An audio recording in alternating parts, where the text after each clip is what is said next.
श्रीमद्वाल्मीकिरामायणं सुन्दरकाण्डं प्रथमः सर्गः। ततो रावणनीतायाः सीताया शत्रुकर्षणः येष पदमन्वेष्टुं चारणाचरिते पति दुष्करं निष्प्रतिद्वन्द्वं चिकीर्षन् कर्मवानरः सम् उदग्रशिरोग्रीवः गवां पतिरिव आबभौ अत वैडूर्यवर्णेषु शाद्वलेषु महाबलः धीरः सलिलकल्पेषु विचचार यथा सुखं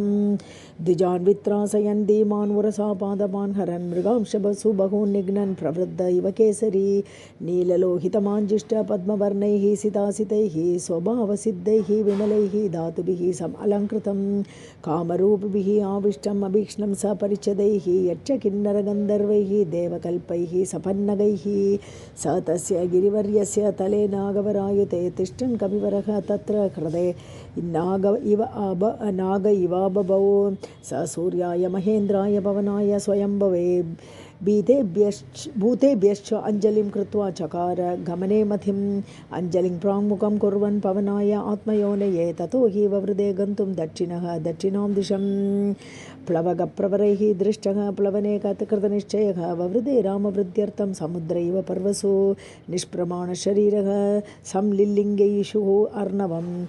बाहुभ्यां पीडयामास चरणाभ्यां च पर्वतं स चचाल अचलश्च आशु मुहूर्तं कविपीडितः तरूणां पुष्पित अग्राणां सर्वं पुष्पम् अशातयत् तेन पादपमुक्तेन पुष्पभोगेन सुगन्धिना सर्वतः संवृतः शैलः बभौ पुष्पमयो यथा तेन च उत्तमवीर्येण पीड्यमानः स पर्वतः सलिलं सम्प्रसुस्राव मदमत्ता इव द्विपः पीड्यमानस्तु बलिना महेन्द्रः तेन पर्वतः रीतिः निर्वर्तयामास काञ्चन अञ्जनराजतीः मुमोच च शिलाः शैलः विशालाः स मनःशिलाः मध्यमेन अर्चिषा जुष्टः धूमराजीव इव अनलः हरिणा पीड्यमानानि सर्वतः गुहाविष्टानि सत्त्वानि विनेदुः विकृतैस्वरैः स महान् सत्त्वसन्नादः शैलपीडानिमित्तजः पृथिवीं पूरयामास दिशश्च उपवनानि च शिरोभिः पृथिवीः नागाः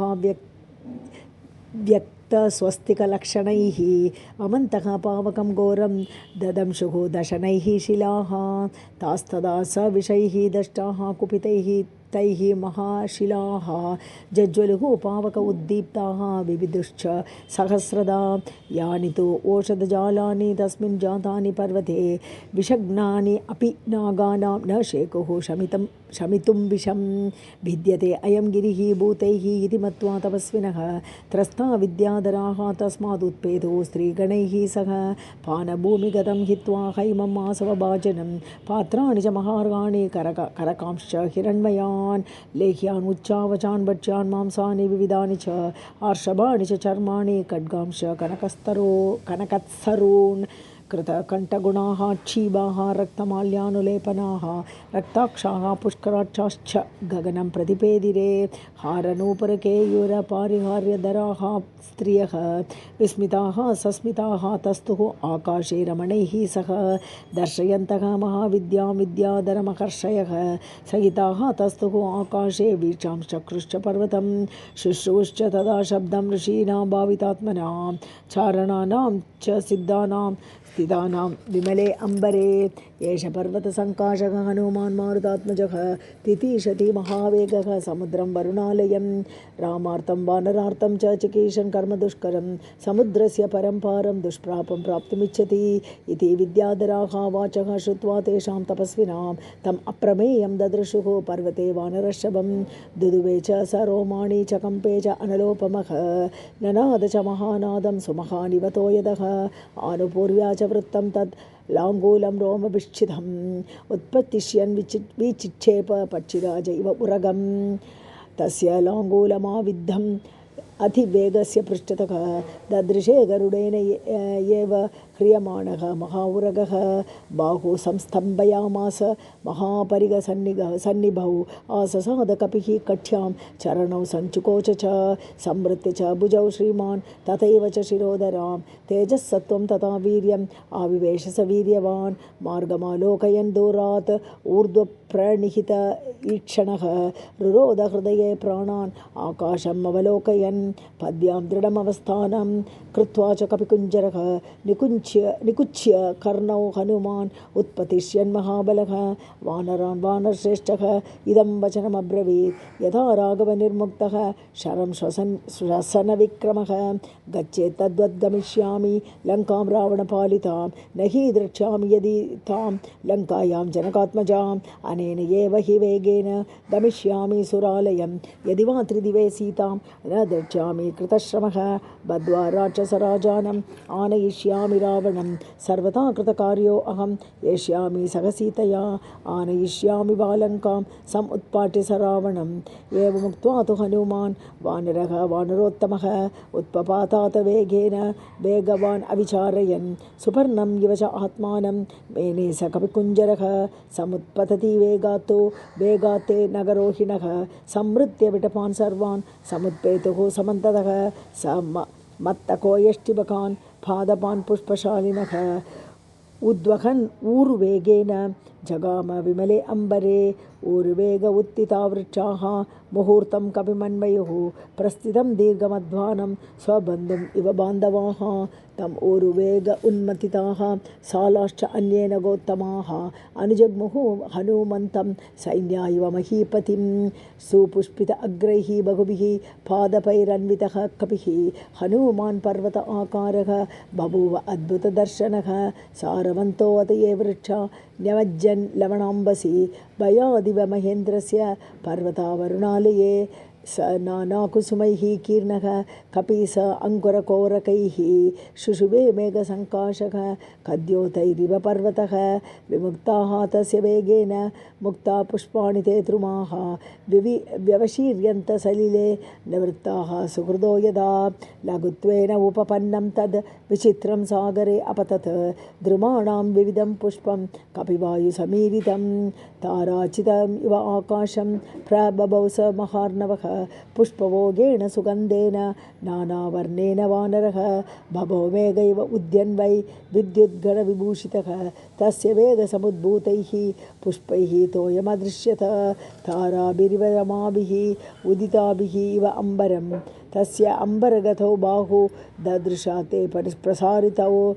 पर्वताग्रात् निष्क्रान्तौ पञ्च आस्यौ इव पन्नगौ पिबन्निव बभौ चापि स ऊर्मिजालं महार्णवं पिपासिरिव च आकाशं ददृशे स महाकपिः तस्य विद्युत्प्रभाकारे वायुमार्गानुसारिणः नयने विप्रकाशेते पर्वतस्थौ इव अनलौ पिङ्गे पिङ्गाक्षमुख्यस्य बृहति परिमण्डले चक्षुषी प्रकाशेते चन्द्रसूर्यौ इव स्थितौ मुखं नासिकया तस्य ताम्रया ताम्रमाबभौ सन्ध्यया समभिस्पृष्टं यथा स्यात् सूर्यमण्डलं लाङ्गूलं च समाविद्धं प्लवमानस्य शोभते अम्बरे वायुपुत्रस्य शक्रध्वज इव उच्छ्रितं लाङ्गूलचक्रः हनुमान् शुक्लदंष्टः अनिलात्मजः व्यरोचत महाप्राज्ञः परिवेशीव भास्करः स्विग्देशेन अतिताम्रेण रराजसमहाकपिः महतादारितेन इव गिरिगैरिकधातुना तस्य वानरसिंहस्य प्लवमानस्य सागरं कक्षान्तर्गतो वायुः जीमूत इव गर्जति केयता निपतति उल्का उत्तरान्ताद्विनिसृता दृश्यते सानुबन्धा च तथा स कपिकुञ्जरः पतत्पतङ्गसङ्काशः व्यायतः शुशुभे कपिः प्रवृद्ध इव मातङ्गः कक्षया बध्यमानया उपरिष्टात् शरीरेण छायया च अवगाढया सागरे मारुत आविष्टा नौः इव आसीत् तथा कपिः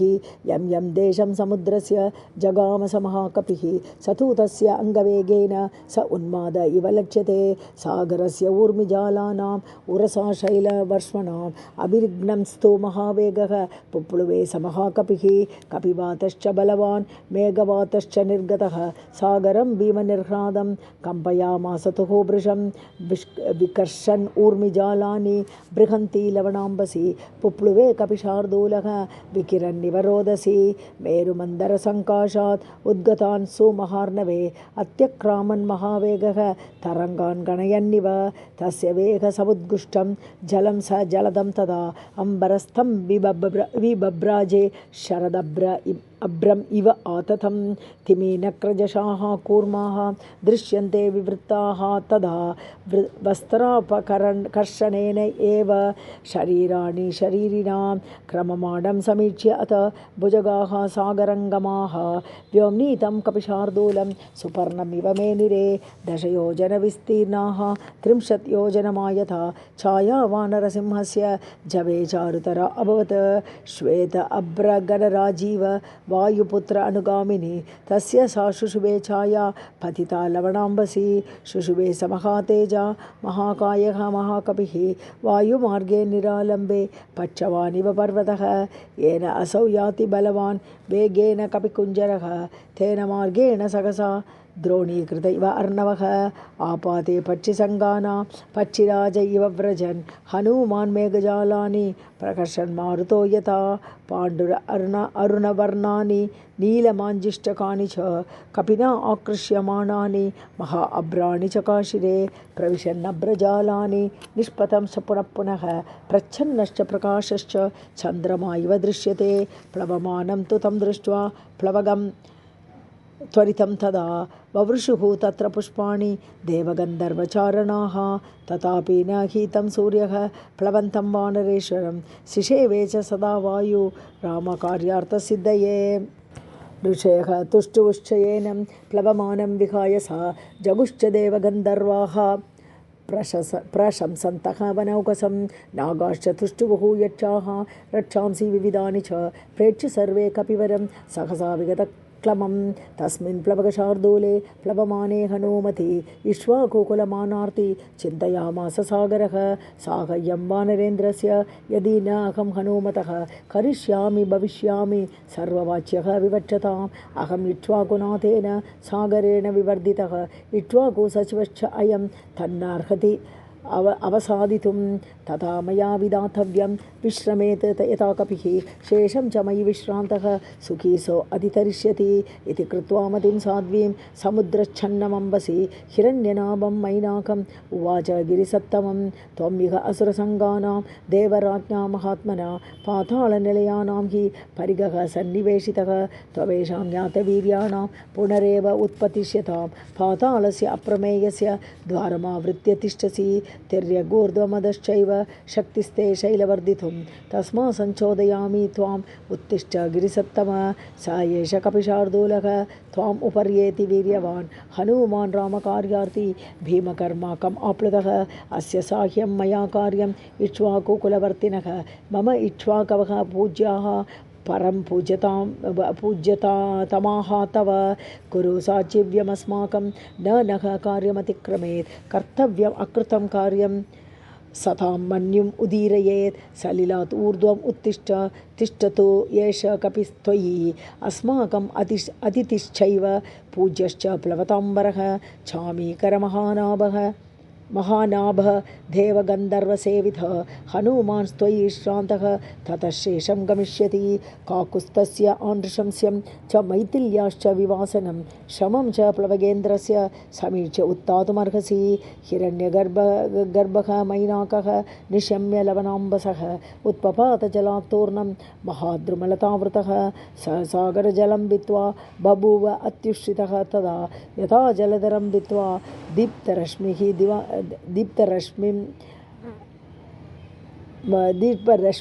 दिवाकरः स महात्मा मुहूर्तेन पर्वतः सलिलावृतः दर्शयामास शृङ्गाणि सागरेण नियोजितः शातकुम्भमयैः शृङ्गैः सखिन्नरमहाउरगैः आदित्य उदयसङ्काशैः उल्लिखद्भिः इव अम्बरं तस्य जाम्बूनदैः शृङ्गैः पर्वतस्य समुत्थितैः आकाशं सहस्रसङ्काशम् अभवत् काञ्चनप्रभं जातरूपमयैः शृङ्गैः भ्राजमानैः महाप्रभैः आदित्यशतसङ्काशः सो अभवत् गिरिसत्तमः साम् उत्थितम् असङ्गेन हनूमानग्रतस्थितं मध्ये लवणतो यस्य विघ्नो अयमिति निश्चितः स तम् उश्रितमत्यर्थं महावेगः महाकपिः उरसा पातयामास जीमूतं इव मारुतः स तद् आसादितः तेन कपिना पर्वतोत्तमः बुद्ध्वा तस्य हरेः वेगं जगर्ष च ननाद च तम् आकाशगतं वीरम् आकाशे समुपस्थितः प्रीतः हृष्टमनाः वाक्यम् अब्रवीत् पर्वतः कपिं मानुषं धारयन् रूपम् आत्मनः शिखरे स्थितः दुष्करं कृतवान् कर्म त्वमिदं वानरोत्तम निपत्य मम शृङ्गेषु सुखं विश्रम्य गम्यतां राघवस्य कुले जातैः उदधिः परिवर्धितः सत्त्वां रामहिते युक्तं प्रति अर्चयति सागरः कृते च प्रतिकर्तव्यम् एष धर्मः सनातनः सो अयं तत्प्रतीकारार्थी त्वत्तः सम्मानम् अर्हति त्वन्निमित्तम् अनेन अहं बहुमानात् प्रचोदितः योजनानां शतं चापि कपिरेशकमाप्लुतः तव सानुषि विश्रान्तः शेषं प्रक्रमताम् इति तिष्ठत्वं हर्षार्दूल मयि विश्रम्य गम्यतां तदिदं गन्धवत्स्वादु कन्दमूलफलं बहु तदास्वाद्य हरिश्रेष्ठ विश्रान्तः गमिष्यसि अस्माकमपि सम्बन्धः कपिमुख्य त्वया अस्ति वै प्रख्यातः त्रिषु लोकेषु महागुणपरिग्रहः वेगवन्तः प्लवन्तः ये प्लवगाः मारुतात्मज तेषां मुख्यतमं मन्ये त्वामहं कपिकुञ्जर अतिथिः किल पूजार्हः प्राकृतोऽपि विजानता धर्मं जिज्ञासमानेन किं पुनः यादृशो भवान् त्वं हि देववरिष्ठस्य मारुतस्य महात्मनः पुत्रः तस्य एव वेगेन सदृशः कपिकुञ्जर पूजिते त्वयि धर्मज्ञे पूजां प्राप्नोति मारुतः तस्मात् त्वं पूजनीयो मे शृणु चापि अत्र कारणं पूर्वं कृतयुगे तात पर्वताः पक्षिणः अभवन् ते अपि जग्मुः दिशः सर्वा गरुडा इव वेगिनः ततः तेषु प्रयातेषु देवसङ्गाः सह ऋषिभिः भूतानि च भयं जग्मुः तेषां पतनशङ्कया ततः क्रुद्धः सहस्राक्षः पर्वतानां शतक्रतुः पक्षांश्चिच्छेदवज्रेण ततः शतसहस्रशः स माम् उपगतः क्रुद्धः वज्रमुद्यम्य देवराट् ततो अहं सहसा क्षिप्तः श्वसनेन महात्मना अस्मिन् लवणतो ये च प्रक्षिप्तः प्लवगोत्तम गुप्तपक्षः साग्रश्च तव पित्रा विरक्षितः ततो अहं मानयामि त्वां मान्यो असि मम मारुते त्वया मम एष सम्बन्धः कपिमुख्य महागुणः अस्मिन्नेव एवं गते कार्ये सागरस्य ममैव च प्रीतिं प्रीतमनाः कर्तुं त्वम् अर्हसि महामते श्रमं मोक्षय पूजां च गृहाण हरिसत्तम प्रीतिं च मम मान्यस्य प्रीतो अस्मि तव दर्शनात् एवमुक्तः कपिश्रेष्ठः तं नगोत्तमम् अब्रवीत् प्रीतो अस्मि कृतमातिथ्यं मन्युः एष अपनीयतां त्वरते कार्यकालो मे अहश्च अपि अतिवर्तते प्रतिज्ञा च मया दत्ता न स्थातव्यम् इह अन्तरा इत्युक्त्वा पाणिना शैलम् आलभ्य हरिपुङ्गवः जगाम आकाशमाविश्य वीर्यवान् प्रहसन्निव स पर्वतसमुद्राभ्यां बहुमानात् अवेक्षितः पूजितश्च उपपन्नाभिः आशीर्भिः अभिनन्दितः अथोर्ध्वं दूरमागत्य हित्वा शैलं महार्णवौ पितुः जगाम विमले अम्बरे भूयश्च ऊर्ध्वं गतिं प्राप्य गिरिं तम् अवलोकयन् वायुसूनुः निरालम्बः जगाम कपिकुञ्जरः तद्वितीयं हनुमतः दृष्ट्वा कर्मसु दुष्करं प्रशंसुः सुराः सर्वे सिद्धाश्च परमर्षयः देवदाश्च अभवन् हृष्टाः तत्रस्ताः तस्य कर्मणा काञ्जनस्य सुनाभस्य सहस्राक्षस्य वासवः उवाच वचनं धीमान् परितोषान् स गद्गदं सुनाभं पर्वतश्रेष्ठं स्वयमेव शशीपतिः हिरण्यनाभशैलेन्द्र परितुष्टो अस्मि ते भृशम् अभयं ते प्रयच्छामि गच्छ सौम्य यथा सुखं साह्यं कृतं ते सुमहद् विश्रान्तस्य हनुमतः क्रमतो योजनशतं निर्भयस्य भये सति रामस्य एष हिताय एव याति दाशरथेः कपिः सत्क्रियां कुर्वता शक्त्या तोषितो अस्मि दृढं त्वया स तत्प्रहर्षम् अलभत् विपुलं पर्वतोत्तम पर्वतोत्तमः देवानां पतिं दृष्ट्वा परितुष्टं शतक्रतुं स वै दत्तवरः शैलः बभूव अवस्थितः तदा हनुमांशमुहूर्तेन व्यतिचक्रामसागरं ततो देवास गन्धर्वाः सिद्धाश्च परमऋषयः अब्रुवन् सूर्यशङ्काशां सुरसां नागमातरम् अयं वातात्मजः श्रीमान् प्लवते सागरोपरि हनुमान् नाम तस्य त्वं मुहूर्तं विघ्नमाचर राक्षसं रूपमास्थाय सुघोरं पर्वतोपमं दंशाकरालं पिङ्गाक्षं वक्त्रं कृत्वा नभस्पृशं बलम् इच्छामहे ज्ञातुं भूयश्च अस्य पराक्रमं त्वां विजेष्यति उपायेन विषादं वा गमिष्यति एवमुक्ता तु सा देवी दैवतैः अभिसत्कृता समुद्रमध्ये सुरसा बिभ्रति राक्षसं बभुः विकृतं च विरूपं च सर्वस्य च भयावहं प्लवमानं हनुमन्तम् आवृत्य इदमुवाचः मम भक्ष्यः प्रतिष्ठस्त्वम् ईश्वरैः वानरर्षभ अहं त्वां भक्षयिष्यामि प्रविश इदं मम आननं वर एष पुरा दत्तः मम दात्रा इति सत्वरा व्यादाय वक्त्रं विपुलं सिता सा मारुतेः पुरः एवमुक्तः सुरसया प्रकृष्टवदनः अब्रवीत् रामो दाशरथिर्नाम प्रविष्टो दण्डकावनं लक्ष्मणेन सह भ्रात्रा वैदेह्या चापि भार्यया अन्यकार्यविषक्तस्य बद्धवैरस्य राक्षसैः तस्य सीता हृदा भार्या रावणेन यशस्विनी तस्या सकाशं दूतोऽहं गमिष्ये रामशासनात् कर्तुमर्हसि रामस्य साहाय्यं विषयवासिनी अथवा मैथिलीं दृष्ट्वा रामं च क्लिष्टकारिणम् आगमिष्यामि ते वक्त्रं सत्यं प्रतिशृणोति ते एवमुक्ता हनुमता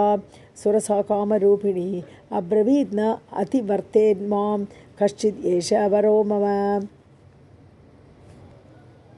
तं प्रयान्तं समुद्वीच्य सुरसा वाक्यम् अब्रवीत् बलं जिज्ञासमाना सा नागमाता हनुमतः निविश्य वदनं मे अद्य गन्तव्यं वानरोत्तम वर एष पुरा दत्तः मम दात्रा इति सत्वरा व्यादाय विपुलं वक्त्रं सिता सा मारुतेः पुरः एवमुक्तः सुरसया क्रुद्धः वानरपुङ्गवः अब्रवीत् कुरु वै वक्त्रं येन मां विषहिष्यसि इत्युक्त्वा सुरसां क्रुद्धः दशयोजनमायतां दशयोजनविस्तारः हनुमानभवत्तदा तं दृष्ट्वा मेघसङ्काशं दशयोजनमायतं चकार सुरसापि हास्यं 20 योजनमायतं हनुमान् सु ततः क्रुद्धः 30 योजनमायतः चकार सुरसा वक्त्रं 40 तथा उश्रितं बभूव हनुमान् वीरः 50 योजन उश्रितः चकार सुरसा वक्त्रं 60 योजनमुच्छ्रितं तदैव हनुमान् वीरः 70 योजन उश्रितः चकार सुरसा वक्त्रं 80 योजन उश्रितं हनुमान् अनलप्रख्यः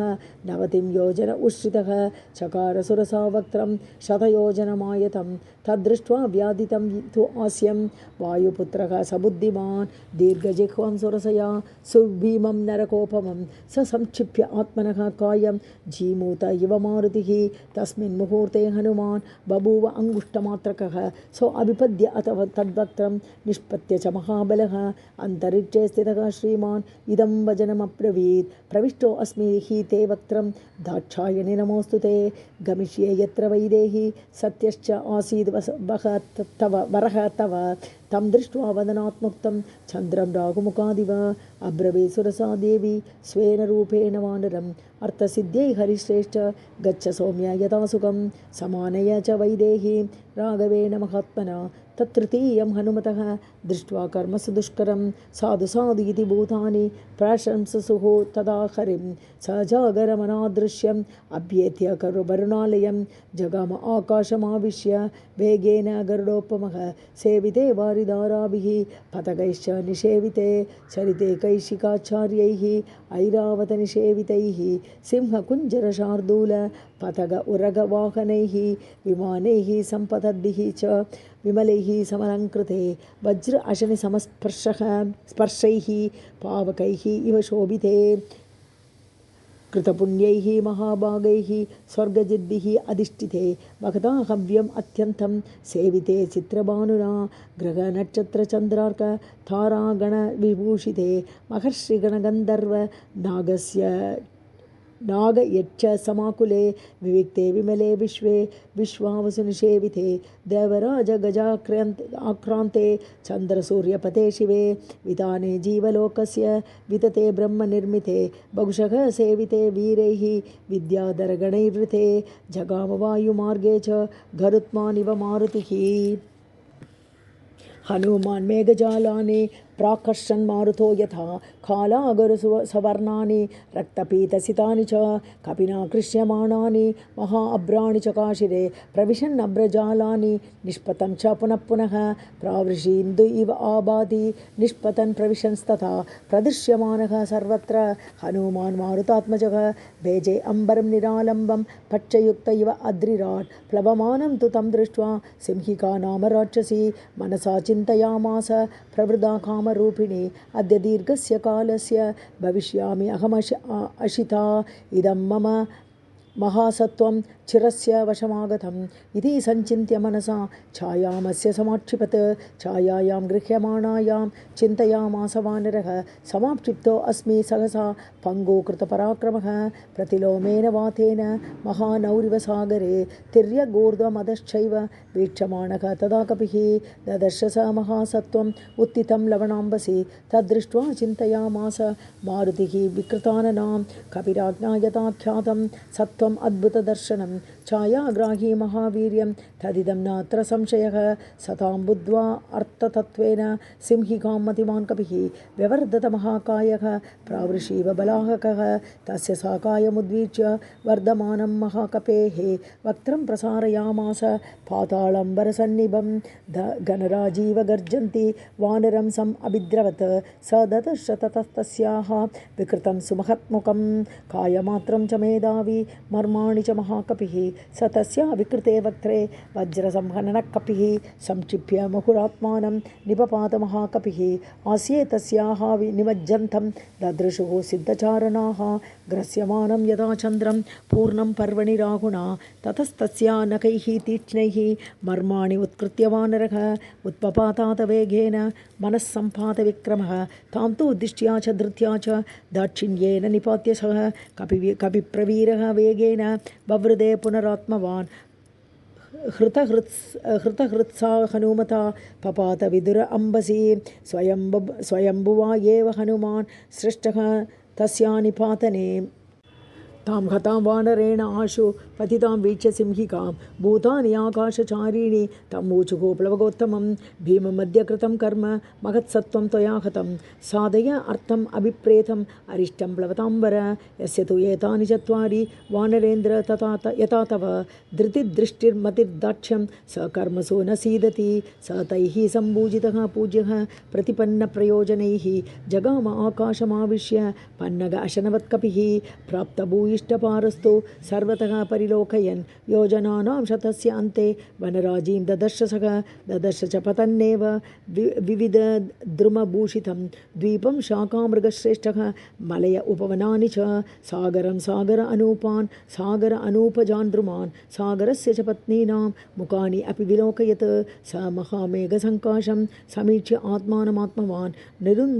निरुन्दन्तम् इव आकाशं चकारमतिमान्मतिं कायवृद्धिं प्रवेगं च मम दृष्ट्वा एव राक्षसाः मयि कौतूहलं कुर्युः इति मेने महामतिः ततः शरीरं संक्षिप्य तन्महीधरसन्निभं पुनः प्रकृतिमापेदे वीतमोह इव आत्मवान् तद्रूपम् अतिसंक्षिप्य हनुमान् प्रकृतौ स्थितः त्रीन् क्रमानिव विक्रम्य बलिवीर्य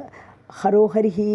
सचारुनानाविधरूपधारी परं समासाद्य समुद्रतीरं परैः अशक्यं प्रतिपन्नरूपः समीक्षित आत्मा समवेक्षित अर्थः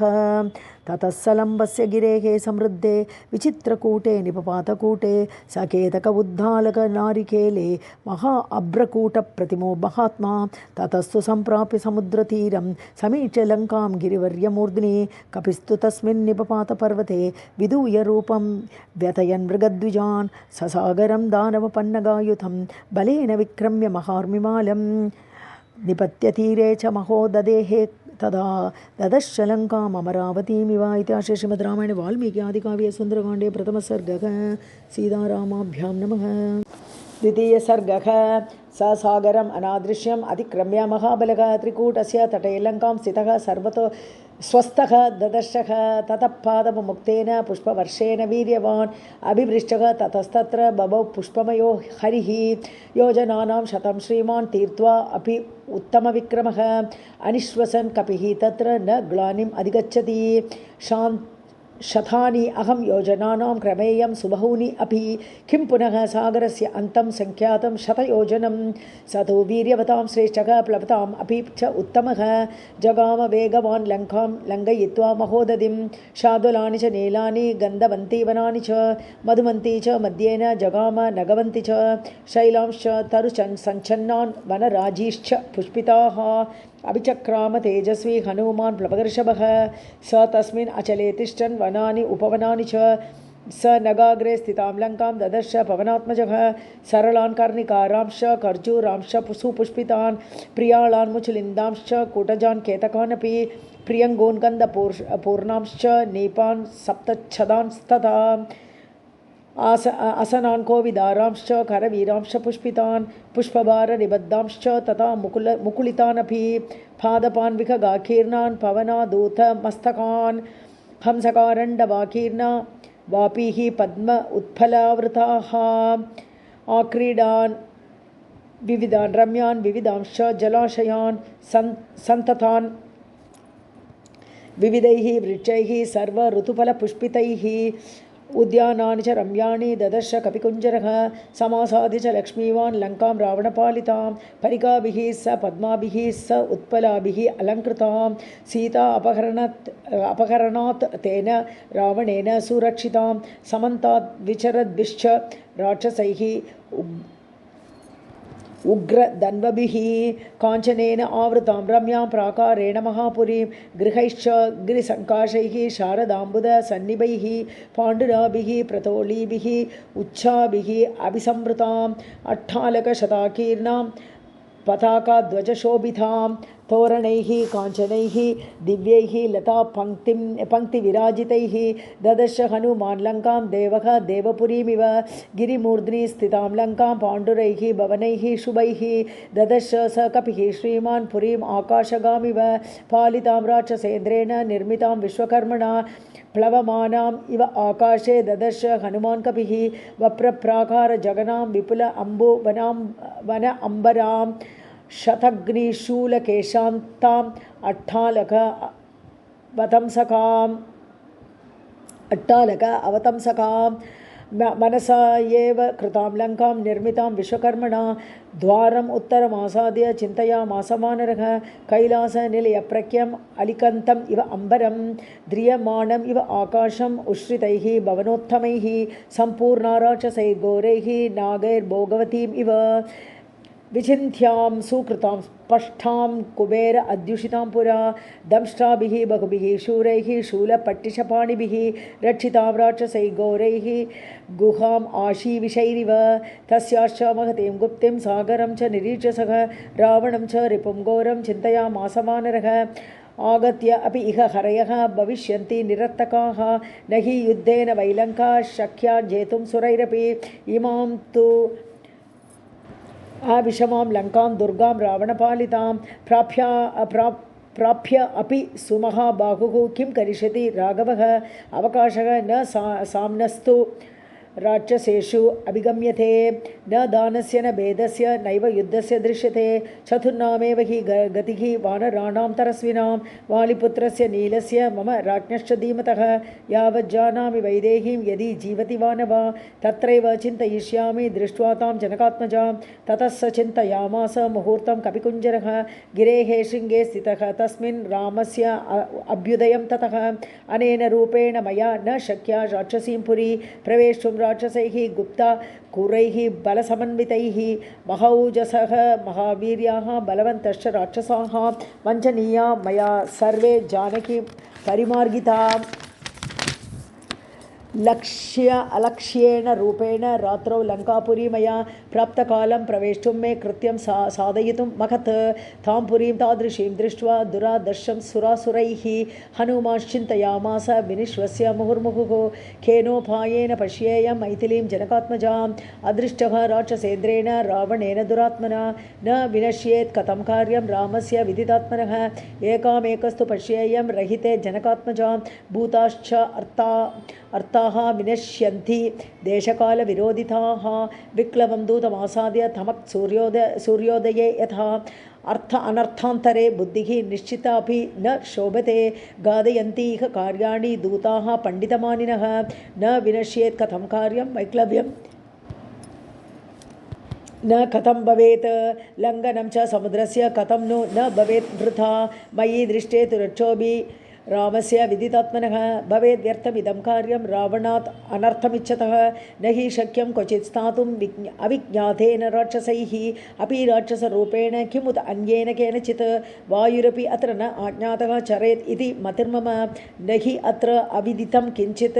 राक्षसां भीमकर्मणाम् इह अहं यदि तिष्ठामि स्वेन रूपेण संवृतः विनाशमुपयास्यामि भर्तुः अर्थश्च हास्यति तद् अहं स्वेन रूपेण रजन्यां ह्रस्वतां गतः लङ्काम् अभिपतिष्यामि राघवस्य अर्थसिद्धये रावणस्य पुरीं रात्रौ प्रविश्य सुदुरासदां प्रविश्य भवनं सर्वं द्रक्ष्यामि जनकात्मजाम् इति निश्चित्य हनुमान् सूर्य अस्तमयं कपिः आचकाङ्क्षे तदा वीरः वैदेह्या दर्शनोत्सुकः सूर्ये च अस्तं गते रात्रौ देहं संक्षिप्य मारुतिः वृषदंशकमात्रौ अथ बभूव अद्भुतदर्शनः प्रदोषकाले हनुमान् स्तूर्णम् उत्पत्य वीर्यवान् प्रविवेश पुरीं रम्यां प्रविभक्ता महापतां प्रासादमाला विततां स्तम्भैः काञ्चनसन्निभैः शातकुम्भनिभैः जालैः गन्धर्वनगरोपमां सप्तभौम अष्टभौमैश्च स ददर्श महापुरीं तलैः स्फाटिकसङ्कीर्णैः कार्तस्वरविभूषितैः वैडूर्यमणिचित्रैश्च मुक्ताजालविभूषितैः तैस्तैः शुशुभिरेतानि भवनानि अत्र रक्षसां काञ्चनानि विचित्राणि तोरणानि च रक्षसां लङ्काम् उद्योतयामासुः सर्वतः समलङ्कृताम् अचिन्त्याम् अद्भुत आकारां दृष्ट्वा लङ्कामहाकपिः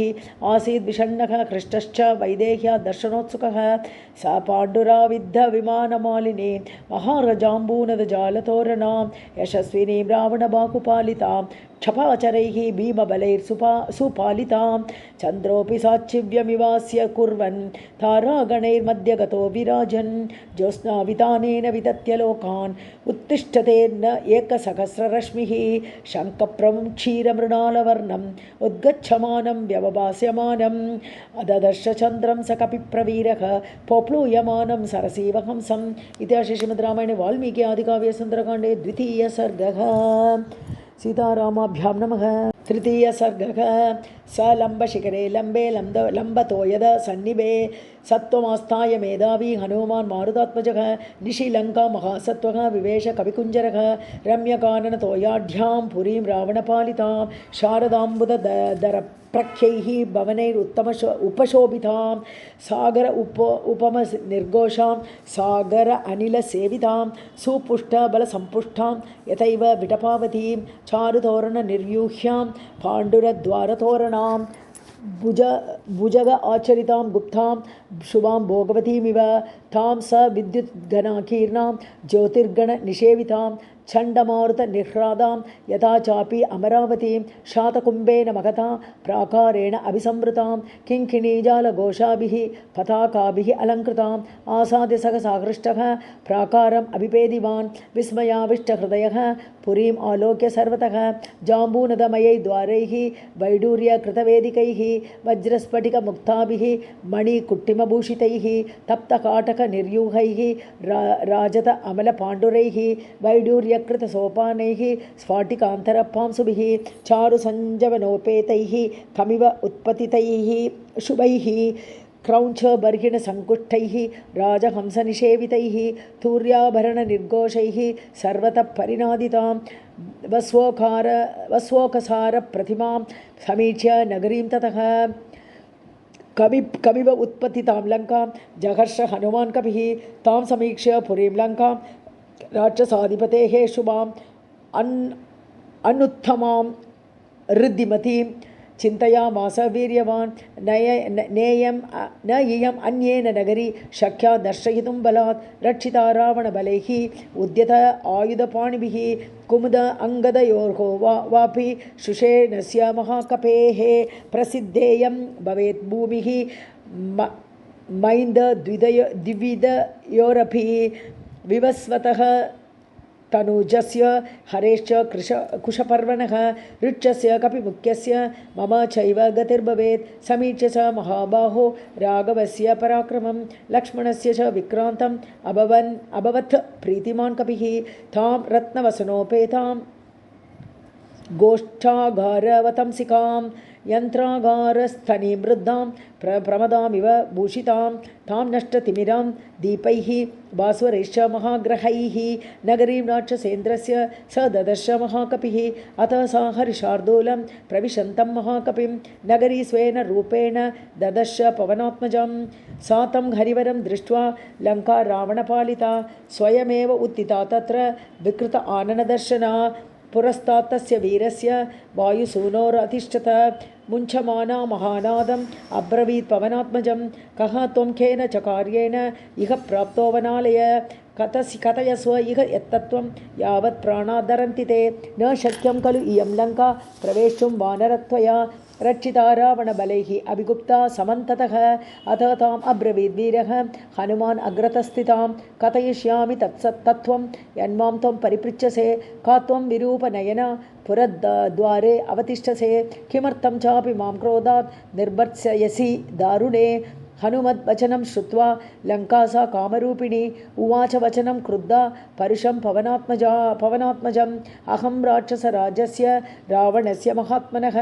आज्ञाप्रतीक्षा दुर्दर्शा रक्षामि नगरीमिमां न शक्यं माम् अवज्ञाय प्रवेष्टुं नगरीमिमाम् अद्य प्राणैः परित्यक्तः स्वप्स्यसे निहतो मया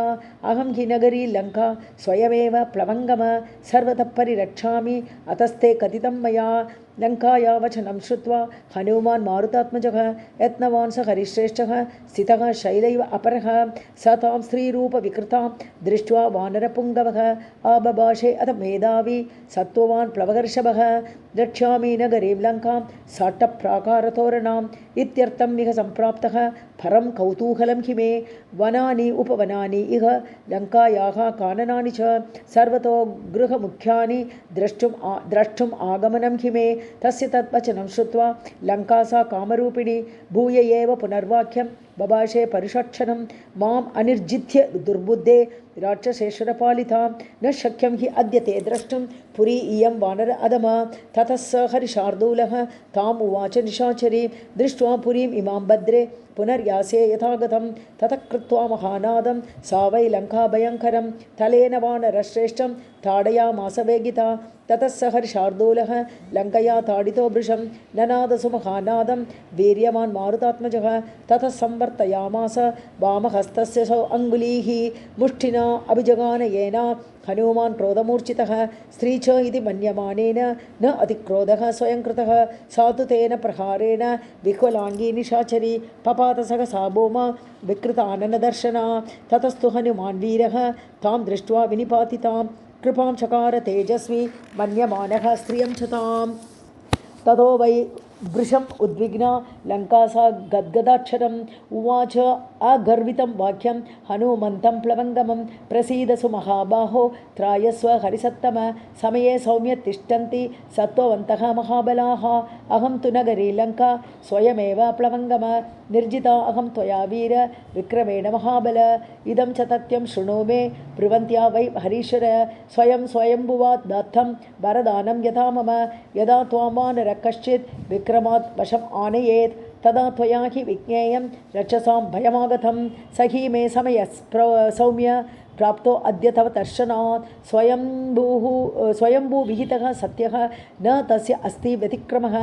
सीतानिमित्तं राज्ञः तु रावणस्य दुरात्मनः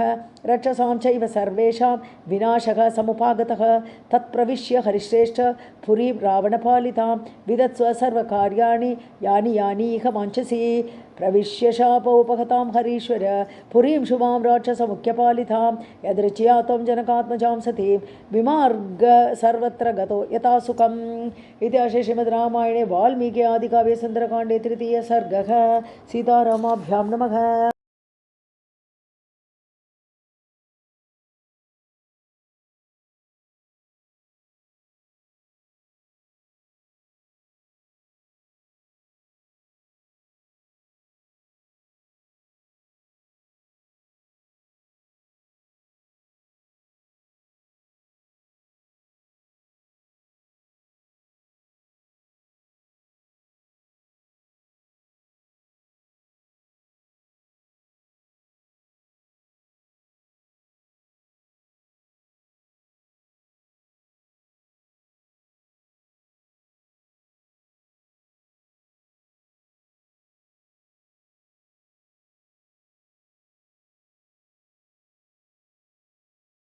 चतुर्थ सर्गः।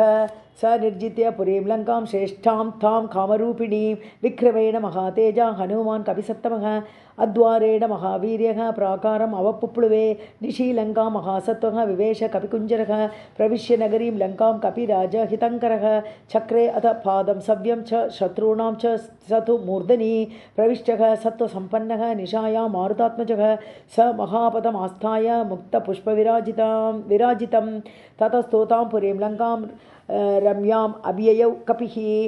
हसितोत्कृष्टनिनदैः तूर्यघोषपुरस्कृतैः वज्र अङ्कुशनिकाशैश्च वज्रजालाभिभूषितैः ग्रहमेदैः पुरीरम्या बवासे द्यौः इव अम्बुदैः प्रज्ज्वाल तथा लङ्का रक्षो गणगृहैः शुभैः सित अभ्र सदृशैः चित्रैः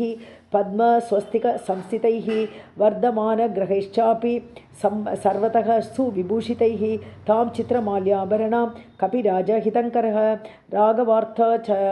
राघवार्ते चरन् श्रीमान् ददर्श च ननन्द च भवनात् भवनं गच्छन् ददर्श कपिकुञ्जरः विविध आकृतिरूपाणि भवनानि ततस्ततः शुश्रावरुचिरं गीतं त्रिस्थानस्वरभूषितं स्त्रीणां मदनविद्धानां दिवि च अप्सरसामिव शुश्रावकाञ्चीनिनदं नूपुराणां च निस्वनं सोपाननिनदांश्चापि भवनेषु महात्मनाम् आस्फोटितनिनादांश्च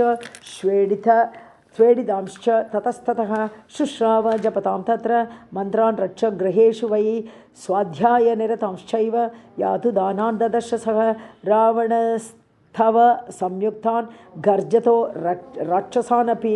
राजमार्गं समावृत्य स्थितं रक्षोगणं महत् ददर्श मध्यमे गुल्मे राक्षसस्य चरान् बहून् दीक्षितान् जटिलान् मुण्डान् गोजिन अम्बरवाससः दर्भमुष्टिप्रकरणान् अग्निकुण्ड आयुधांस्तदा कूटमुद्गरपाणिंश्च दण्डायुधधरानपि एकाक्ष अनेकवर्णांश्च लम्बोदरपयोधरान् खराळान् भुग्नवक्त्रांश्च विकटान् वामनांस्तथा धन्विनः खड्गिनः चैव शतग्निमुसलायुधान् परिगोत्तम हस्तांश्च विचित्र कवच उज्ज्वलान् न अतिस्थूलान् न अतिकृशान् न अतिदीर्घान् अतिह्रस्वकान् न अतिगौरान् न अतिकृष्णान् न अतिकुब्जान् वामनान् विरूपान् बहुरूपांश्च स्वरूपांश्च सुवर्चसः ध्वजिनः पताकिनश्चैव ददर्श विविध आयुधान् शक्तिवृक्ष आयुधांश्चैव पट्टिश अशनिधारिणः क्षेपणी पाशहस्तांश्च ददर्श स महाकपिः स्रग्विणः तु अनुलिप्तांश्च वराभरणभूषितान् नानावेशसमायुक्तान् यथा स्वैरचरान् बहून् तीक्ष्णशूलधरांश्चैव व्रजिनश्च महाबलान् शतसहस्रम् अव्यग्रम् आरक्षं मध्यमं कपिः रक्षो अधिपति निर्दिष्टं ददर्श अंतःपुर अग्रतः स तदा तद्गृहं दृष्ट्वा महाकाटकतोरणं राक्षसेन्द्रस्य विख्यातम् अद्रिमूर्ध्नि प्रतिष्ठितं पुण्डरीक अवतंसाभिः परीकाभिः समावृतं प्राकार आवृत्तम् अत्यन्तं ददर्श स महाकपिः त्रिविष्ठपनिभं दिव्यं दिव्यनादविनादितं वाजिह्रेषितसङ्गुष्ठं नादितं भूषणैस्तदा रथैर्यानैर्विमानैश्च तथा हयगजैः शुभैः वारणैश्च चतुर्दन्तैः श्वेत अभ्रनिचयोपमैः भूषितैः रुचिरद्वारं मत्तैश्च मृगपक्षिभिः रक्षितं सुमहावीर्यैः यातु दानैः सहस्रशः राक्षस अधिपतेः गुप्तम् आविवेश गृहं कपिः सहेमजाम्बूनदचक्रवालं महार्घमुक्तामणिभूषितान्तं परार्घ्यकालागरुचन्दनार्हं स रावणान्तःपुरम् आविशेष। इति श्रीमद् रामायणे वाल्मीकि आदिकाव्ये सुन्दरकाण्डे 4th सर्गः। सीतारामाभ्यां नमः।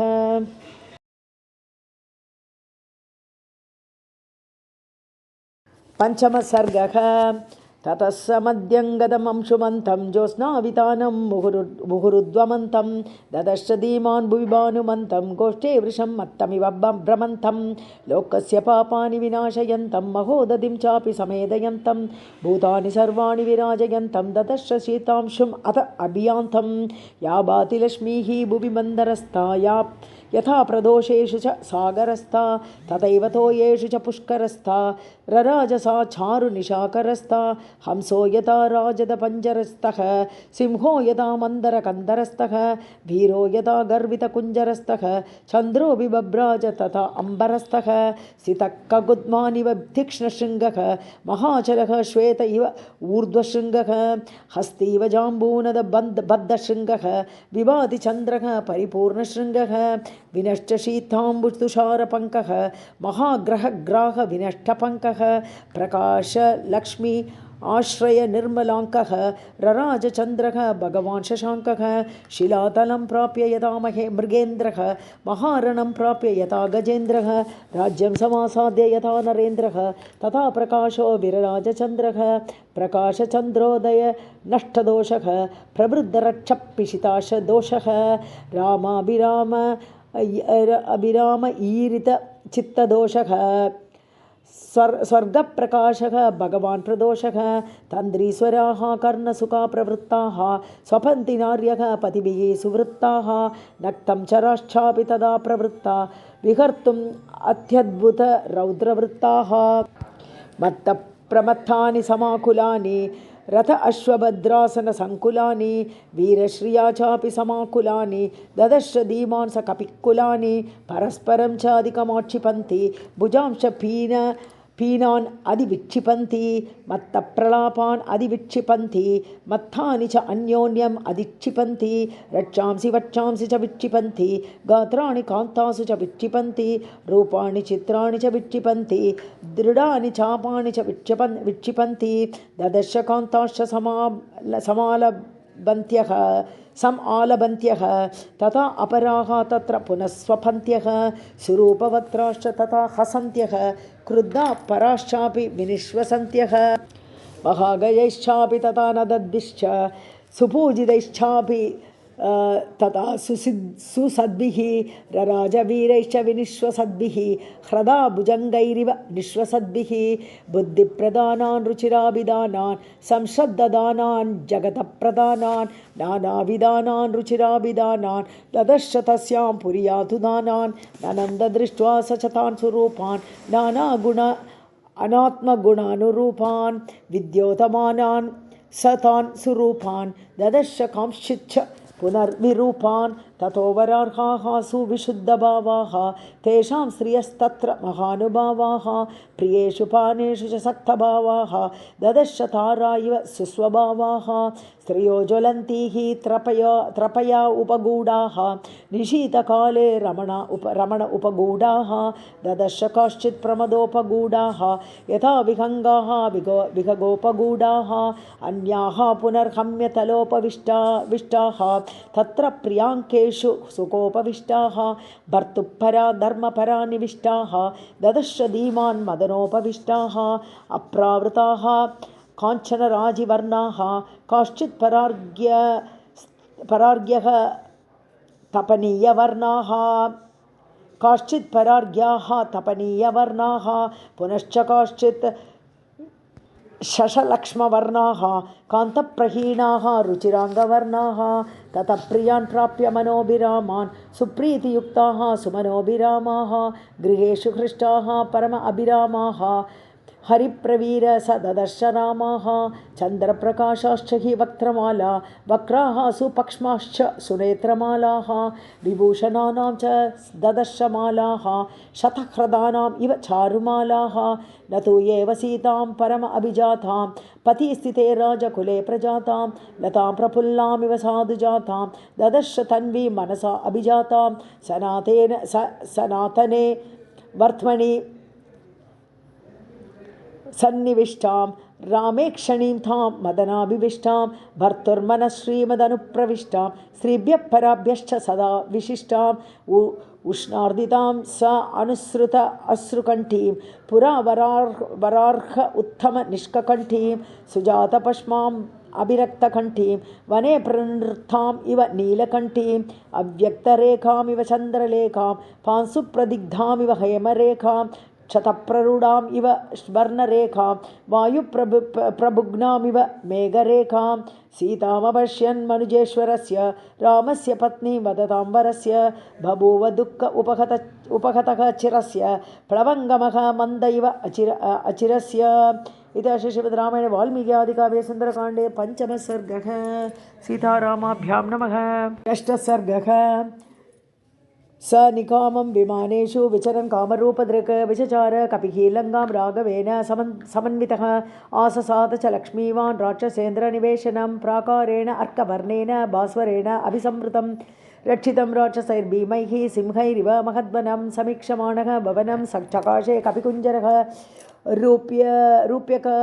उपहितैश्चित्रैः तोरणैर्हेमभूषणैः विचित्राभिश्च कक्ष्याभिः द्वारैश्च रुचिरैर्वृतं गजास्थितैः महामात्रैः शूरैश्च विगतश्रमैः उपस्थितम् असंहार्यैः हयैः स्यन्दनयायिभिः सिंहव्याघ्रतनुत्राणैः दान्तकाञ्चन राजतीः घोषवद्भिः विचित्रैश्च सदा विचरितं रथैः बहुरत्नसमाकीर्णं परार्घ्य आसनभूषितं समावापं महारथमहासनं दृश्यैश्च परम उदारैः तैस्तैश्च मृगपक्षिभिः विविधैः बहुसाहस्रैः परिपूर्णं समन्ततः विनीतैः अन्तपालैश्च रक्षोभिश्च सुरक्षितं मुख्याभिश्च परस्त्रीभिः परिपूर्णं समन्ततः मुदितप्रमदारत्नं राक्षसेन्द्रनिषेवनं निवेशनं वराभरणसंह्लादैः समुद्रस्वनिनिस्वनं तद् राजगुणसम्पन्नं मुख्यैश्च वरचन्दनैः महाजनसमाकीर्णं सिंहैरिव महद्वनं भैरीमृदङ्ग अभिरुतं शङ्खघोषविनादितं नित्यार्चितं पर्वसुतं पूजितं राक्षसैः सदा समुद्रमिव गम्भीरं समुद्रसमनिस्वनं महात्मनः महद्वेश्म महारत्नपरिच्छदं महारत्नसमाकीर्णं ददर्श समाकपिः विराजमानं वपुषा गज अश्वरथसङ्कुलं लङ्काभरणम् इत्येव सो अमन्यता महाकपिः चचार हनुमान् तत्र रावणस्य समीपतः गृहात् गृहं राक्षसानाम् उद्यानानि च सर्वशः वीक्षमाणो अपि सन्त्रस्तः प्रासादांश चचारसः अवप्लुत्य महावेगः प्रहस्तस्य निवेशनं ततो अन्यत् पुप्लुवे भीष्म महापार्श्वस्य वीर्यवान् अथ मेघप्रतीकाशं कुम्भकर्णनिवेशनं विभीषणस्य च तथा पुप्लुवे स महाकपिः महोदरस्य च तथा विरूपाक्षस्य चैव हि विद्युज्जिह्वस्य भवनं विद्युत्मालेः तथैव च वज्रदंशस्य च तथा पुप्लुवे स महाकपिः शुकस्य च महावेगः सारणस्य च धीमतः तथा च इन्द्रजितः भीष्म जगाम हरियूतपः जम्बुमालेः सुमालेश्च जगाम हरिसत्तमः रश्मिकेतोश्च भवनं सूर्यशत्रोस्तथैव च वज्रकायस्य च तथा पुप्लुवे स महाकपिः धूम्राक्षस्य अथ सम्पातेः भवनं मारुतात्मजः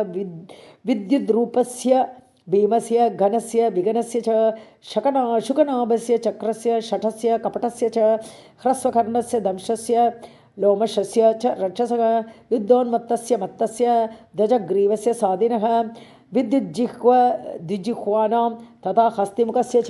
करालस्य पिशाचस्य शोणिताक्षस्य चैव हि प्लवमानः क्रमेण एव हनुमान् मारुतात्मजः तेषु तेषु महार्हेषु भवनेषु महायशाः तेषां रुद्धिमतां रुद्धिं ददर्श स महाकपिः सर्वेषां समतिक्रम्य भवनानि समन्ततः आससाद अथ लक्ष्मीवान् राक्षसेन्द्रनिवेशनं रावणस्य उपशायिन्यः ददर्श हरिसत्तमः विचरन् हरिशार्दूलः राक्षसीः विकृतेक्षणाः शूलमुद्गरहस्तांश्च शक्तितोमरधारिणः ददर्श विविधान् गुल्मान् तस्य रक्षपते गृहे राक्षसांश्चैव महाकायान् नानाप्रकरण उद्यतान् रक्तान् श्वेतान् चितांश्चापि हरींश्चापि महाजवान् कुलीनान् रूपसम्पन्नान् गजान् परगजारुजान् शिक्षितान् गजशिक्षायाम् ऐरावतसमान् युधि निहन्त्रून् परसैन्यानां गृहे तस्मिन् ददर्श सः क्षरतश्च यथा मेघान् स्रवतश्च यथा गिरीन् मेघस्तनितनिर्घोषान् दुर्दर्शान् समरे परैः सहस्रं वाहिनीः तत्र जाम्बूनदपरिष्कृताः हेमजालैः अविच्छिन्नाः तरुणादित्यसन्निभाः ददर्श राक्षसेन्द्रस्य रावणस्य निवेशने शिबिका विविधाकाराः स कपिः मारुतात्मजः लतागृहाणि चित्राणि विचित्रशालागृहाणि च क्रीडागृहाणि च अन्यानि दारुपर्वतकानि च कामस्य गृहकं रम्यं दिवागृहकम् एव च ददर्श राक्षसेन्द्रस्य रावणस्य निवेशने स मन्दरसमप्रख्यं मयूरस्थानसङ्कुलं ध्वजयष्टिभिः आकीर्णं ददर्श भवनोत्तमम् अनन्तरत्ननिचयं निधिजालं समन्ततः धीरनिश्चितकर्माङ्गं गृहं भूतपतेरिव अर्चिभिः च अपि रत्नानां तेजसा रावणस्य च विरराज च तद्वेश्म रश्मिवान् इव रश्मिभिः जाम्बूनदमयानि एव शयनानि आसनानि च भाजनानि च शुभ्राणि ददर्श हरियूतपः मधु आसवकृतक्लेदं मणिभाजनसङ्कुलं मनोरमम् असम्बादं कुबेरभवनं यथा नूपुराणां च घोषेण काञ्चीनां निस्वनेन च मृदङ्गतलनिर्घोषैः घोषवद्भिः विनादितं प्रासादसङ्गातयुतं श्रीरत्नशतसङ्कुलं सव्यूढकक्षं हनुमान् प्रविवेश महागृहम् इति श्रीमद् रामायणे वाल्मीकि आदिकाव्ये सुन्दरकाण्डे षष्ठः सर्गः सीतारामाभ्यां नमः। सप्तमः सर्गः स वेश्मजालं बलवान् ददर्श व्यासक्तवैडूर्यसुवर्णजालं यथा महाप्रावृषिवेगजालं विद्युत्पिनद्धं स विहङ्गजालं निवेशनानां विविधाश्च शालाः प्रधानशङ्ख आयुधचापशालाः मनोहराश्चापि पुनर्विशाला ददर्श वेश्मादृषु चन्द्रशालाः गृहाणि नानावसुराजितानि देवासुरैश्चापि सुपूजितानि सर्वैषदोषैर्परिवर्जितानि कपिर्ददर्श स्वबलार्जितानि तानि प्रयत्न अभिसमाहितानि मयेन साक्षादिव निर्मितानि महीतले सर्वगुण उत्तराणि ददर्श लङ्काधिपतेः गृहाणि ततो ददर्श उच्छ्रितमेघरूपं मनोहरं काञ्चनचारुरूपं रक्षोधिपस्य आत्मबलानुरूपं गृहोत्तमं हि अप्रतिरूपरूपं महीतले स्वर्गम् इव प्रकीर्णं श्रियाज्वलन्तं बहुरत्नकीर्णं नानातरूणां कुसुमावकीर्णं गिरेः इव अग्रं रजसा अवकीर्णं नारीप्रवेकैः इव दीप्यमानं तडिद्भिः अम्बोदरम् अर्च्यमानं हंसप्रवेकैरिव वाह्यमानं श्रियायुतं खे सुकृतं विमानं यथा नगाग्रं बहुधातुचित्रं यथा नभश्च ग्रहचन्द्रचित्रं ददर्श चारुमेघचित्रं विमानं बहुरत्नचित्रं महीकृता पर्वतराजिपूर्णा शैलाकृता वृक्षविधानपूर्णाः वृक्षाकृता पुष्पविधानपूर्णाः पुष्पं कृतं केसरपत्रपूर्णं कृतानि वेश्मानि च पाण्डुराणि तथा सुपुष्पाणि अपि पुष्कराणि पुनश्च पद्मानि सकेसराणि वनानि चित्राणि सरोवराणि पुष्पाह्वयं नाम विराजमानं रत्नप्रभाभिश्च विगूर्णमानं वेश्मोत्थमानाम् अपि च उच्चमानं महाकपिः तत्र महाभिमानं कृताश्च वैडूर्यमया विहङ्गाः रूप्यप्रवालैश्च तथा विहङ्गाः चित्रार्चनानावसुभिः भुजङ्गाः जात्यानुरूपाः तुरगाः शुभाङ्गाः प्रवालजाम्बूनदपुष्पपक्षाः सलीलम् आवर्जितजिह्मपक्षाः कामस्य साक्षादिव भान्तिपक्षाः कृताविहङ्गाः सुमुखासुपक्षाः नियुज्यमानाश्च गजासुहस्ताः सकेसराश्च उत्फलपत्रहस्ताः बभूव देवी च कृता सुहस्ता लक्ष्मीः तथा पद्मिनी पद्महस्ता इतीव तद्ग्रहम् अभिगम्य शोभनं स विस्मयः नगमिव चारुकन्दरं पुनश्च तत्परमसुगन्धिसुन्दरं हिम अत्यये नगमिव चारुकन्दरं ततः सतां कपिः अभिपत्य पूजितां चरन्पुरीं दशमुखबाहुपालिताम् अदृश्यतां जनकसुतां पूजितां सुदुःखितां पतिगुणवेगनिर्जितां ततस्तदा बहुविध भावितात्मनः कृतात्मनः जनकसुतां सुवर्त्मनः अपश्यतः अभवत् अधिदुःखितं मनः स चक्षुषः प्रविचरतो महात्मनः इति श्रीमद् रामायणे वाल्मीकि आदिकाव्ये सुन्दरकाण्डे 7मः सर्गः सीतारामाभ्यां नमः। 18 सर्गः तथा विप्रेक्षमाणस्य वनं पुष्पितपादपं विचिन्वतश्च वैदेहीं किञ्चित् शेषानिशाभवत् षडङ्गवेदविदुषां क्रतुप्रव्रयाजिनां शुश्राव ब्रह्मघोषान् स विरात्रे ब्रह्मरक्षसाम् अथ मङ्गलवादित्रैः शब्दैः श्रोत्रमनोहरैः प्राबोध्यथ महाबाहुः दशग्रीवः महाबलः विबुध्यतो महाभागः राक्षसेन्द्रः प्रतापवान् स्रस्थमाल्य अम्बरधरः वैदेहीं अन्वचिन्तयत् भृशं नियुक्तः तस्यां च मदनेन मदोत्कटः न तु तं राक्षसकामं शशाक आत्मनि गूहितुं स सर्वाभरणैः युक्तः बिभ्रत्श्रियम् अनुत्तमां तां नगैः विविधैर्दृष्टां सर्वपुष्पफलोपगैः वृता पुष्करणीभिश्च नानापुष्प उपशोभिताम् सदा मत्तैश्च विहगैः विचित्रां परम अद्भुतैः ईहामृगैश्च विविधैः वृतां दृष्टिमनोहरैः वीतीः सम्प्रवेणमाणश्च मणिकाञ्चनतोरणां नानामृगगणाकीर्णां फलैः प्रपतितैः वृथाम् अशोकवनिकामेव प्राविशत् सन्ततद्रुमाम् अङ्गनाः शतमात्रं तु तं व्रजन्तम् अनुव्रजन् महेन्द्रमिव पौलस्त्यं देवगन्धर्वयोषितः दीपिकाः काञ्चनीः काश्चित् जगृहुः तत्र योषितः बालव्यजनहस्ताश्च तालवृन्तानि च अपराः काञ्चनैश्चैव भृङ्गारैः जगृहुः सलिलमग्रतः मण्डलाग्रामृषिश्चैव गृहाण्याः पृष्ठतो यैः काचित् रत्नमयीं पात्रीं पूर्णां पानस्य भ्राजतीं दक्षिणेन एव तथा जग्राहपाणिना राजकं सप्रतीकाशं छत्रं पूर्णशशिप्रभं सौवर्णदण्डमपरा गृहीत्वा पृष्ठतो ययौ निद्रां मदपरिताक्ष्यः रावणस्य उत्तमस्त्रियः अनुजग्मुहोपतिं वीरं घनं विद्युत्लता इव व्याविद्धहारकेयूराः आमृदितवर्णकाः सम् आलिङ्गितकेशान्ताः सस्वेदवदनाः तथा घूर्णन्त्यः मदशेषेण निद्रया च शुभाननाः स्वेदक्लिष्ट कुसुमाः सम् आलोक्य आकुलमूर्धजाः प्रयान्तं नैरृतपतिं नार्यः मदिरलोचनाः बहुमाना च कामा च प्रियभार्याः तम् अन्वयुः स च कामपराधीनः पतिः तासां महाबलः सीतासक्तमनामन्दः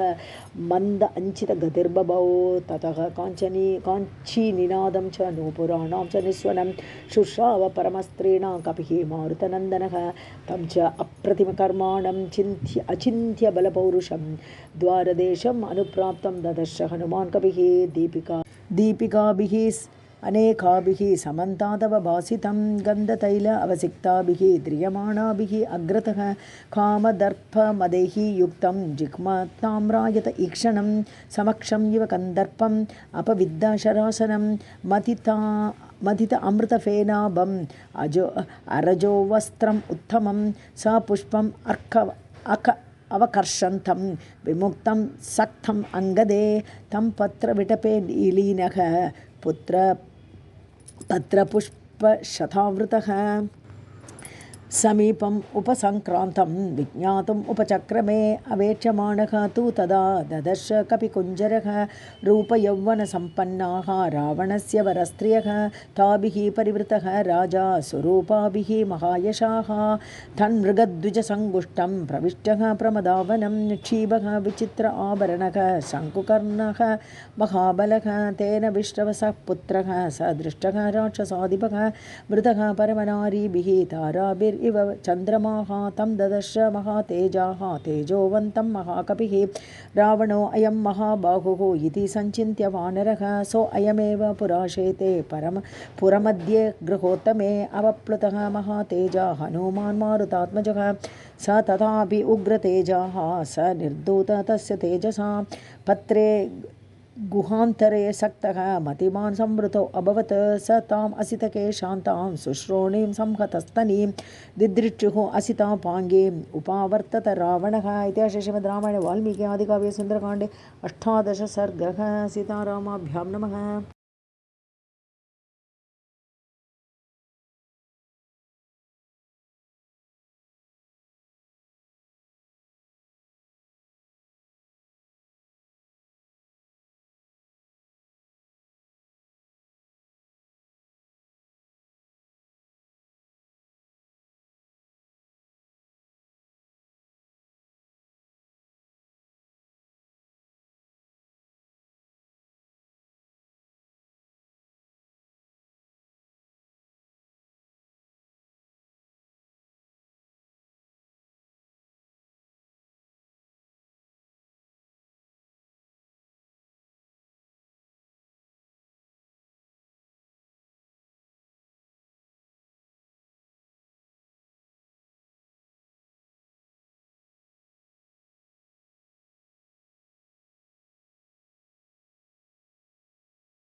नवमः सर्गः तस्य आलयवरिष्ठस्य मध्ये विमलम् आयतं ददर्श भवनश्रेष्ठं हनुमान् मारुतात्मजः अर्धयोजनविस्तीर्णम् आयतं योजनं महत् भवनं राक्षसेन्द्रस्य बहुप्रासादसङ्कुलं मार्गमाणस्तु वैदेहीं सीताम् आयतलोचनां सर्वतः परिचक्राम हनुमान् अरिसूदरः उत्तमं राक्षसावासं हनुमान् अवलोकयन् आससाद अथ लक्ष्मीवान् राक्षसेन्द्रनिवेशनं चतुर्विषाणैः द्विरदैः त्रिविषाणैस्तथैव च परिक्षिप्तम् असम्बादं रक्ष्यमाणम् उदायुधैः राक्षसीभिश्च पत्नीभिः रावणस्य निवेशनम् आहृताभिश्च विक्रम्य राजकन्याभिरावृतं तन्नख्रमकराकीर्णं तिमिङ्गिलजशाकुलं वायुवेगसमादूतं पन्नगैरिव सागरं या हि वैष्णवणे लक्ष्मीः या च इन्द्रे हरिवाहने सा रावणगृहे रम्या नित्यमेव अनपायिनी सा या च राज्ञः कुबेरस्य यमस्य वरुणस्य च तादृशी तद्विशिष्टा वा रुद्धि रक्षोगृहेषु इह तस्य हर्म्यस्य मध्यस्थ वेश्म च अन्यत्सु निर्मितं बहु निर्यूह संयुक्तं ददर्श पवनात्मजः ब्रह्मणो अर्थे कृतं दिव्यं दिवि यद् विश्वकर्मणा विमानं पुष्पकं नाम सर्वरत्नविभूषितं परेण तपसा लेभे यत् कुबेरः पितामहात् कुबेरम् ओजसा जित्वा लेभे तद् राक्षसेश्वरः ईहामृगसमायुक्तैः कार्तस्वरहिरण्मयैः सुकृतैराचरितं स्तम्भैः प्रदीप्तम् इव च श्रिया मेरुमन्दरसङ्काशैः उल्लिखद्भिः इव अम्बरं कूटागारैः शुभागारैः सर्वतः समलङ्कृतं ज्वलन् अर्कप्रतीकाशैः सुकृतं विश्वकर्मणा हेमसोपानयुक्तं च चारुप्रवरवेदिकं जालवातायनैर्युक्तं काञ्चनैस्फाटिकैरपि इन्द्रनीलमहानील मणिप्रवरवेदिकं विद्रुमेण विचित्रेण मणिभिश्चमहदनैः निस्तुलाभिश्च मुक्ताभिः तलेन अभिविराजितं चन्दनेन च रक्तेन तपनीयनिभेन च सुपुण्यगन्धिना युक्तम् आदित्यतरुणोपमं कूटागारैर्वराकारैः विविधैः सबलङ्कृतं विमानं पुष्पकं दिव्यम् आरुरोहमहाकपिः तत्रस्थः सर्वतो गन्धं पानभक्ष्य अन्नसम्भवं दिव्यं सम्मूर्छितं जिघ्रन् रूपवन्तम् इव अनिलं स गन्धस्थं महासत्वं बन्धुः बन्धुमिव उत्तमम् इद एहि इति इति उवाच इव तत्र यत्र स रावणः ततस्तां प्रस्थितः शालां ददर्श महतीं शिवां रावणस्य महाकान्तां कान्तामिव वरस्त्रियं मणिसोपान विकृतां हेमजालविराजितां स्फाटिकैः आवृततलां दन्तान्तरितरूपिकाम् उक्ता वज्रप्रवालैश्च रूप्यचामीकरैरपि विभूषिता मणिस्तम्भैः सुबहु स्तम्भभूषितां समैः ऋजुभिः अत्युच्चैः समन्तासु विभूषितैः स्तम्भैः पच्चैरिव अत्युच्चैः दिवं सम्प्रस्थिताम् इव महत्या कुतया आस्तीर्णं पृथिवी लक्षण अङ्कया पृथिवीम् इव विस्तीर्णां स राष्ट्रगृहं शालिनीं नादितां मत्तविहगैः दिव्यगन्धादिवासितां परार्घ्यः तरुणोपेतां रक्षोदिपनिषेवितां धूम्राम् अगरुधूपेन विमलां हंसपाण्डुरां पत्रपुष्पोपहारेण कल्माषीम् इव सुप्रभां मनसः मोदजननीं वर्णस्यापि प्रसादिनीं तां शोकनाशिनीं दिव्यां श्रियः सञ्जननीम् इव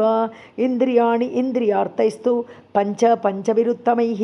तर्पयामास माता इव तदा रावणपालिता स्वर्गोऽयं देवलोकोऽयम् इन्द्रस्यापि पुरी भवेत् सिद्धिर्वा इयं पराहि स्याद् इति अमन्यत मारुतिः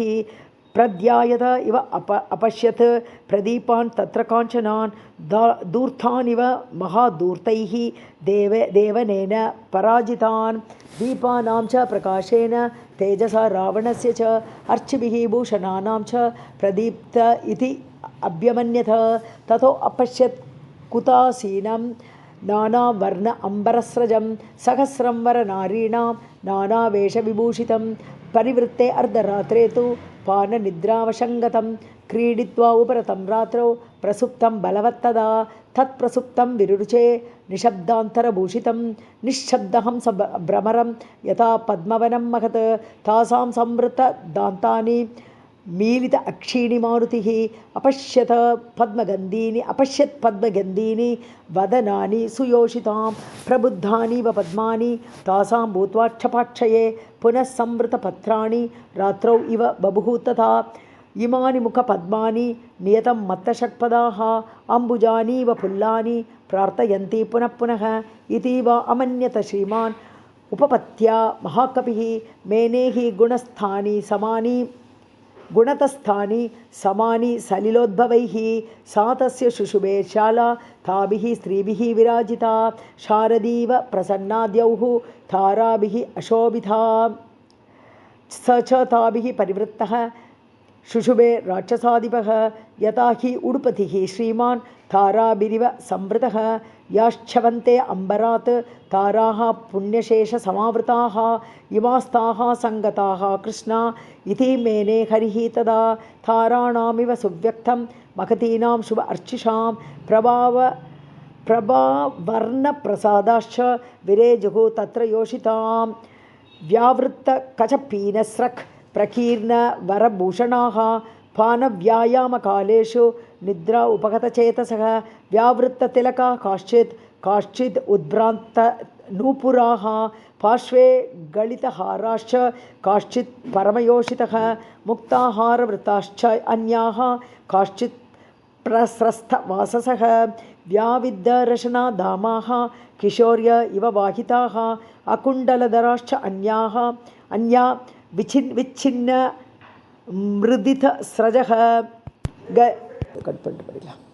गजेन्द्रमृदिता फुल्लाः लता इव महावने चन्द्रांशुकिरण आभाश्च हाराः कांश्चित् उद्गताः हंसा इव बभुः सुप्ताः स्तनमध्येषु योषिताम् अपरासां च वैडूर्याः कादम्बा इव पक्षिणः हेमसूत्राणि च अन्यासां चक्रवाकाः इव अभवन् हंसकारण्डव उपेताः चक्रवाक उपशोभिताः आपगा इव ताः रेजुः जगनैः पुलिनैरिव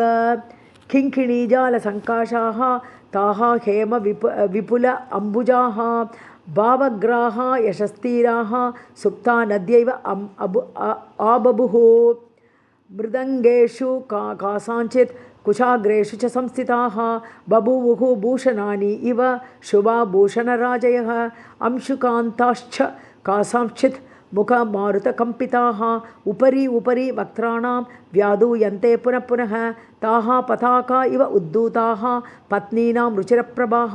नानावर्णसुवर्णानां वक्त्रमूलेषु रेजिरे ववल्गुश्च अत्र कासांश्चित् कुण्डलानि शुभार्चिषां मुखमारुतसङ्कम्पैः मन्दं मन्दं च योषितां शर्कर आसवगन्धः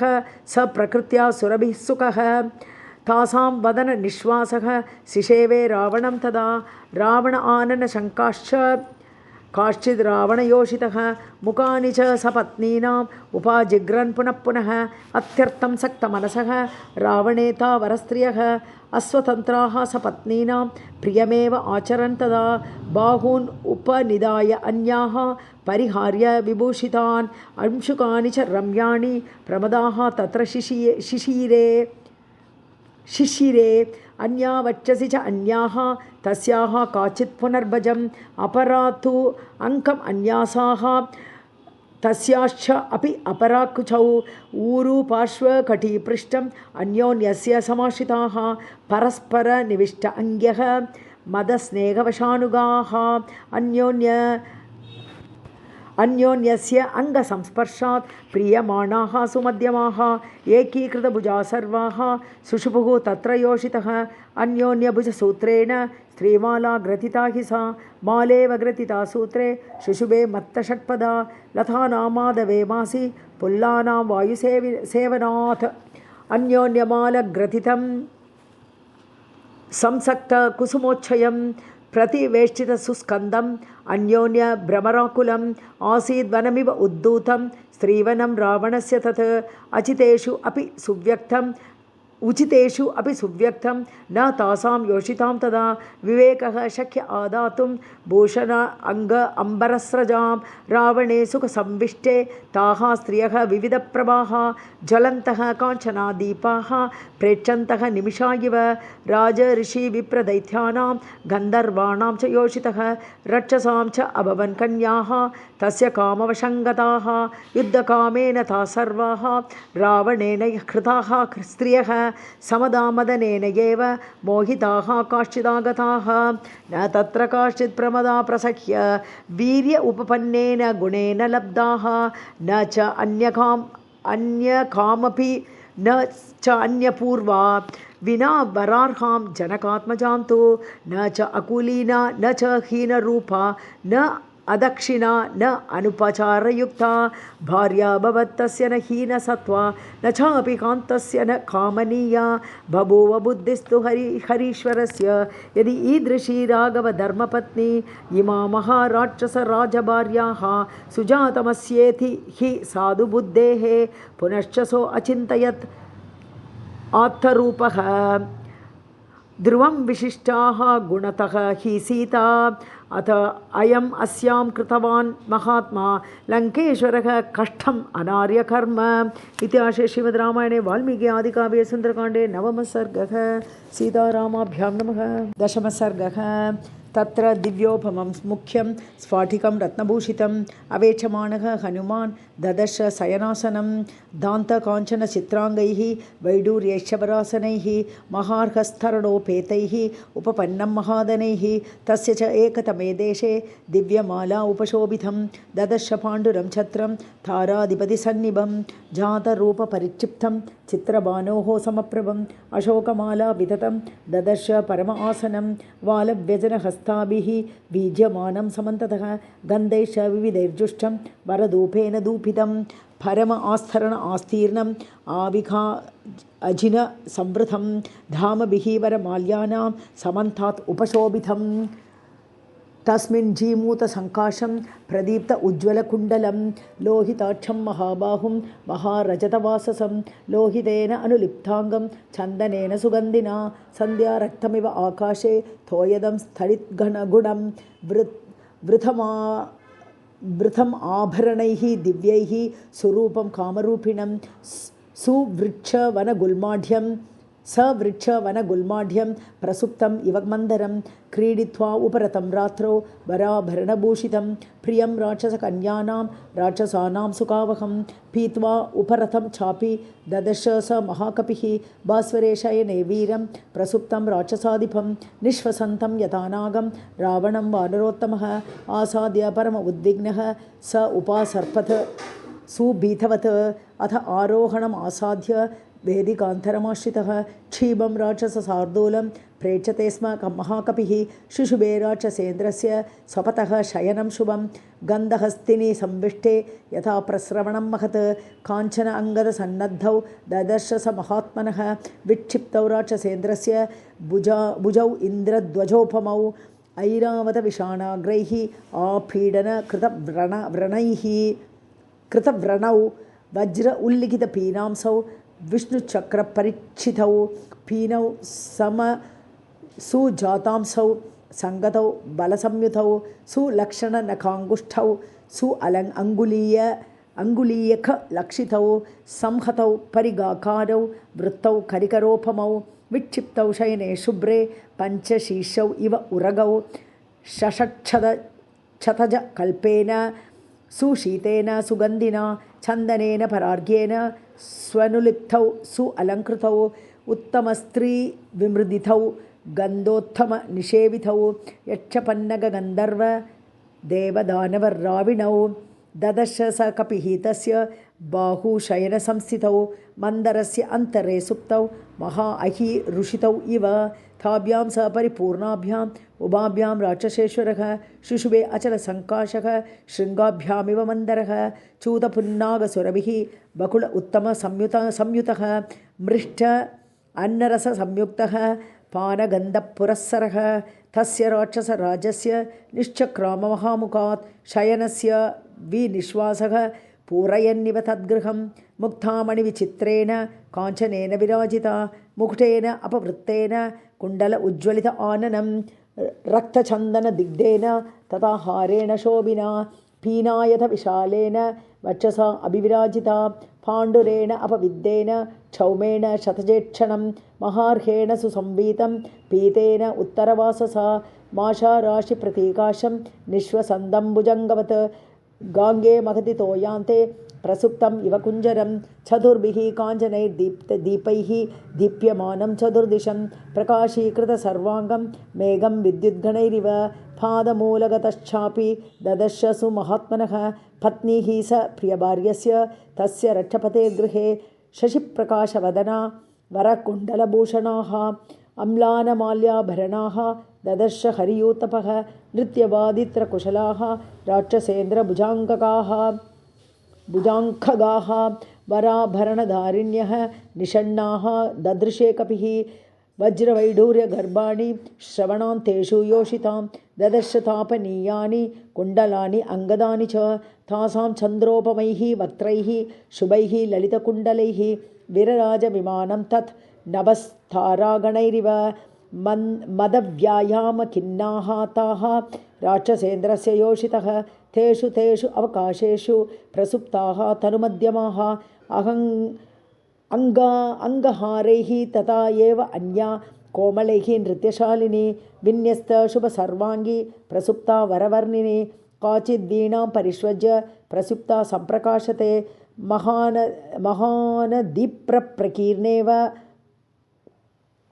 महानदीप्रकीर्णेव नलिनी प्रोतमाश्रिता अन्या कक्षगतेन एव मड्डुखेन असितेक्षणा प्रसुप्ता भामिनी भाति बालपुत्रेव वत्सला पटहं चारु सर्वाङ्गी न्यस्तशेते शुभस्तनी चिरस्य रमणं लब्ध्वा परिष्वज्य इव कामिनी काचिद्वीणां परिष्वज्य सुप्ता कमललोचना वरं प्रियतमं गृह्य सखाम इव की कामिनी विपञ्जीं परिगृह्य अन्या नियता नृत्यशालिनी निद्रावशम् अनुप्राप्ता सह कान्तेव भामिनी अन्या कनकसङ्काशैः मृदुपीनैः मनोरमैः मृदङ्ग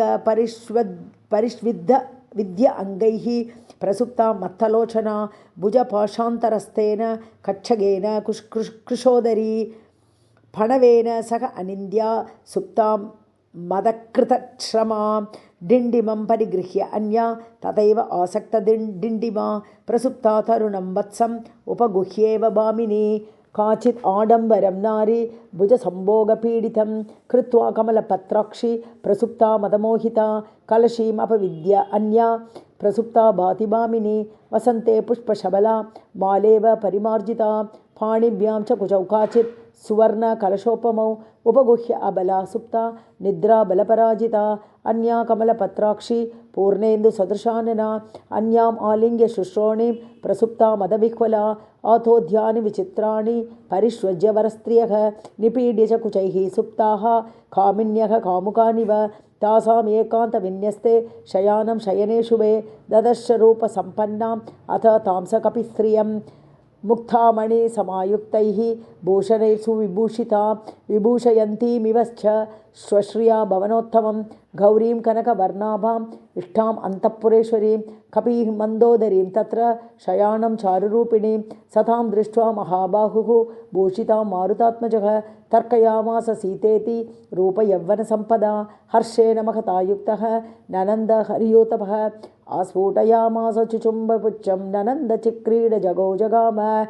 स्तम्भानरोह निपपात भूमौ निदर्शयन् स्वां प्रकृतिं कपीनाम् इतिहासे श्रीमद् रामायणे वाल्मीकि आदिकाव्ये सुन्दरकाण्डे 10 सर्गः। सीतारामाभ्यां नमः।